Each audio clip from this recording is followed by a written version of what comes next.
ৰাভা হাছঙৰ নিৰ্বাচনী যুদ্ধত মুখ্যমন্ত্ৰী ডক্টৰ হিমন্ত বিশ্ব শৰ্মা।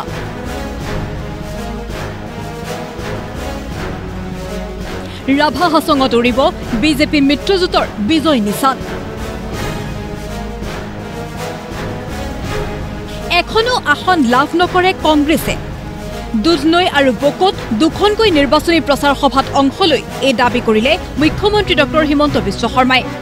কংগ্ৰেছক সমালোচনাৰে থকা সৰকা ৰাজ্যৰ মুখ্যমন্ত্ৰীগৰাকীৰ।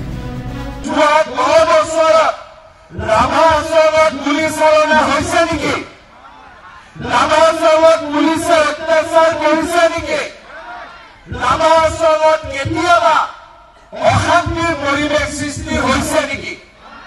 কিন্তু আপোনালোকে মনত পেলাওক, কংগ্ৰেছৰ সময়ত একেলগে মই আজি যিখিনি কৰিছো, দিলীপ শইকীয়াই যিখিনি কৰিছে, টংকেশ্বৰ ৰাভাই যিখিনি কৰিছে, সকলো জাতি উপজাতিক আমি যদি একেলগে লগ লাগি সকলোকে একত্ৰিত কৰিলোহেঁতেন, তেতিয়াহ'লে কেতিয়াও ২৪জন ৰাভা লোকৰ হত্যা নহ'লহেঁতেন, পুলিচৰ গুলীত মৃত্যুবৰণ কৰিব নালাগিলেহেঁতেন।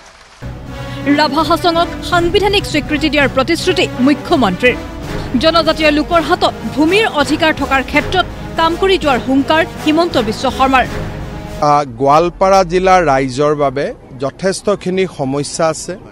ইয়াৰ ফৰেষ্ট, ইয়াৰ ৱেটলেণ্ড বিভিন্ন ব্যক্তি আহি দখল কৰিছে আৰু আমাৰ জনজাতীয় থলুৱা লোকৰ অধিকাৰ বহুখিনি কাঢ়ি লৈ যোৱা হৈছে। আমি ৰাভা হাছং স্বায়ত্তশাসিত পৰিষদক এটা সাংবিধানিক স্বীকৃতি দিব বিচাৰোঁ, যাতে তেওঁলোকে নিজৰ মাটি বাৰী ৰাখিব পাৰে। আৰু ৰাভা হাছং স্বায়ত্তশাসিত পৰিষদৰ বাহিৰৰ অঞ্চলবিলাকতো যোৱা 5 বছৰত আমি যথেষ্ট কাম কৰিছোঁ। 4 বছৰত বহুবিলাক এভিকশ্যন হৈছে, নতুন মানুহ অহা এক প্ৰকাৰ বন্ধ হৈছে। মই ভাবোঁ যে আমি এনেকৈ কাম কৰি গৈ থাকিলে অসমখনক আমি সুৰক্ষিত কৰিব পাৰিম। সমষ্টি পুনৰ নিৰ্ধাৰণৰ দ্বাৰা বকো, দুধনৈ আৰু পশ্চিম গোৱালপাৰা উদ্ধাৰ কৰা হ'ল বুলি তাৎপৰ্যপূৰ্ণ মন্তব্য মুখ্যমন্ত্ৰীৰ। লাহে চাওক, প্ৰথমতে ইয়াত এটাও নাছিলে, এতিয়াতো বকো এক প্ৰকাৰ উদ্ধাৰ হ'ল, পশ্চিম গোৱালপাৰা উদ্ধাৰ হ'ল, দুধনৈ সুৰক্ষিত হ'ল। গতিকে এজন মানুহে যিমান কোবাব পাৰি সিমানে কোবাব পাৰিম। গতিকে 4 বছৰত যিমান কৰিব পাৰি সিমান কৰিছোঁ। মাজে মাজেতো মোক বেয়াও পাই যায় দিলুৱাৰৰ এগেইনষ্টত যুঁজি থকাৰ কাৰণে, কিন্তু আমিতো ক'তো হাৰ মানা নাই।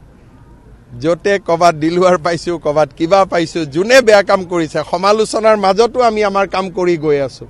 ক'তো জিৰণি লোৱাই নাই, যাতে জাতি মাটি ভেটি সুৰক্ষিত আমি কৰিব পাৰোঁ।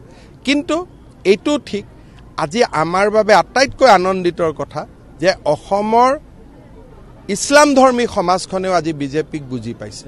চামুগুৰিৰ ইলেকশ্যনৰ ৰিজাল্টে কি প্ৰমাণ কৰে যে সকলোৱে বুজি পাইছে যে এওঁলোকে ভালৰ লগত ভালেই থাকিব আৰু ভালৰ লগত কোনো অসুবিধা নাই। আমাৰ অসুবিধা কাৰ লগত? ভুৱা সাংবাদিক। আমাৰ অসুবিধা কাৰ লগত? ড্ৰাগছ বেপাৰী। আমাৰ অসুবিধা কাৰ লগত? কোনোবাই মাটি দখল কৰে, কোনোবাই আমাৰ ছোৱালীক লাভ জেহাদ কৰে, তেতিয়াহে আমাৰ অসুবিধা। ৰাভাসকলৰ বীৰ ৰজা দোদানক বিশ্বৰ আগত চিনাকি কৰাই দিয়াৰ লক্ষ্য মুখ্যমন্ত্ৰীৰ।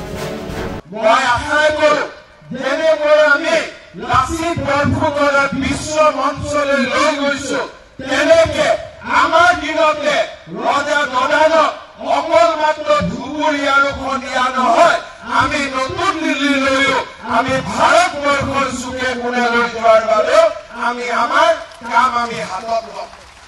মুখ্যমন্ত্ৰীৰ লগতে ৰাজ্যিক বিজেপিৰ সভাপতি দিলীপ শইকীয়া আৰু টংকেশ্বৰ ৰাভাৰো ক্ষুধাৰ সমালোচনা কংগ্ৰেছক। অসমৰ বাসীয়ে আমাৰ বহুত অভিজ্ঞতা আছে, গতিকে এই কংগ্ৰেছ দলটো হাতী দাঁতৰ লেখীয়া।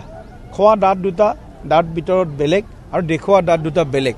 ৰাভা হাছংবাসীৰ মাজত কংগ্ৰেছে যে প্ৰাৰ্থিত্ব দিছে, ইয়াত কোনো তেওঁলোকৰ ৰাভা হাছংবাসীৰ প্ৰতি সমমৰ্মিতা সংবেদনশীলতা নাই। কেৱল মাত্ৰ নিৰ্বাচনত প্ৰতিদ্বন্দ্বিতা কৰিব লাগে আৰু ৰাভা হাছংবাসী ৰাইজৰ মাজত বিভিন্ন জাতি জনগোষ্ঠীৰ মাজত সমন্বয়ৰ ভেটিটো দুৰ্বল কৰিব লাগে। তেওঁলোকে বড়ো, তেওঁলোকে গাৰো, তেওঁলোকে ৰাভা, তেওঁলোকে কোচ ৰাজবংশী ইত্যাদি ইত্যাদি কৰি তেওঁলোকে জাতিটোৰ ভাঙোন আনাৰ কাৰণে কংগ্ৰেছে মহা এটা পাপত লিপ্ত হৈছে। কংগ্ৰেছ